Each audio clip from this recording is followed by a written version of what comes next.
नमस्कार, स्वागत है आप सभी का। आप देख रहे हैं एनएमएफ न्यूज। आपके साथ मैं हूं नमता चौधरी। जिक्र करने जा रही हैं महाराष्ट्र का, जहां पर देवेंद्र फडणवीस जो कि राज्य के मुख्यमंत्री हैं, उन्होंने बीजेपी की विजय संकल्प रैली में उद्धव ठाकरे को जमकर खरी खोटी सुनाई। और इसके पीछे की वजह यह है कि राहुल गांधी के साथ मिलकर बाकी विरोधी दल के नेता भी बार बार महाराष्ट्र विधानसभा चुनाव में गड़बड़ी की बात कर रहे हैं। अब राज्य के मुख्यमंत्री देवेंद्र फडणवीस भी अग्रेसिव मोड अपनाते हुए नजर आए हैं, जिसमें उन्होंने सीधे सीधे तौर पर कह दिया कि अगर मैं उनसे सवाल पूछूं ना तो वो जवाब नहीं दे पाएंगे। अरे जरूरत कब होती है? जब आम आदमी तकलीफ में होता है। कोविड काल में जब आम लोग मर रहे थे, आम लोगों को बेड नहीं मिल रहा था, आम लोगों को ऑक्सीजन नहीं मिल रहा था, उस वक्त हजारों करोड़ रुपए जमा करने वाली मुंबई नगर निगम से अच्छी सुविधाओं की उम्मीद थी। दरअसल देखिए, महाराष्ट्र में बीएमसी का चुनाव होना है और इस पर जो राजनीतिक दल हैं वो अपनी पकड़ मजबूत करना चाहते हैं, इन चुनावों में बीएमसी को जीतना चाहते हैं। और इसी कड़ी में देवेंद्र फडणवीस ने दावा ठोक दिया कि इस विजय संकल्प मेले के माध्यम से संकल्प लें। उन्होंने सभी लोगों से भी कहा कि आप लोग भी संकल्प लें कि हम मुंबई नगर निगम में महायुति का महापौर बनाना चाहते हैं।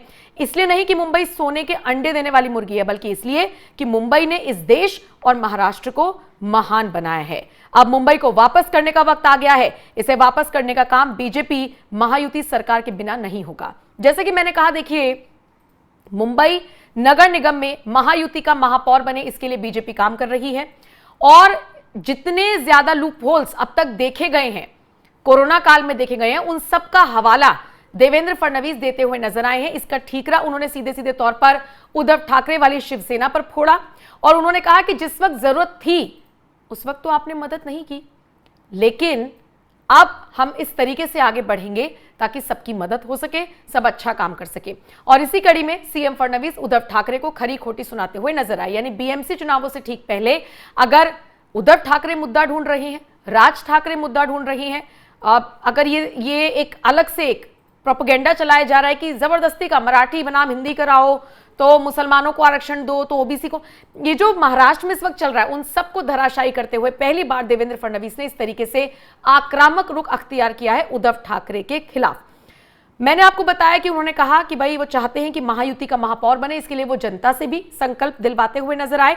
और इसी के साथ उन्होंने और क्या कुछ कहा उद्धव ठाकरे को लेकर। उन्होंने कहा कि मैं ये नहीं कह रहा हूं, आपको ईडी की चार्जशीट देखनी चाहिए। उन लोगों को डॉक्टर दिखाए जो डॉक्टर नहीं थे, उन लोगों को कंपाउंडर दिखाए जो कंपाउंडर नहीं थे, किसी को नर्स दिखाए जिनके पास नर्सिंग की कोई ट्रेनिंग नहीं थी, और ऐसे करके करोड़ों रुपए लहराए गए। नतीजा क्या हुआ? मेरा आम मुंबईकर जानवर की तरह मारा गया। ये बात कहते हुए देवेंद्र फडणवीस परेशान थे, उनकी आंखें नम थी। और इसी के साथ उन्होंने ये भी आरोप लगाया कि रिश्तेदारों को ठेके दिलवा दिए गए और आम मुंबईकर जानवर की तरह मारा गया। सीएम फडणवीस ने एक रैली में जिस तरीके से उद्धव ठाकरे पर तंज कसा, शिवसेना यूबीटी पर तंज कसा और कहा कि महायुति का महापौर बनना चाहिए, अब इस पर राजनीति शुरू हो गई है महाराष्ट्र में। देखने वाली बात होगी पलटवार किस तरीके से होता है। फिलहाल इस खबर पर आपका क्या कुछ कहना है? आप अपनी राय कमेंट कर जरूर बताएं।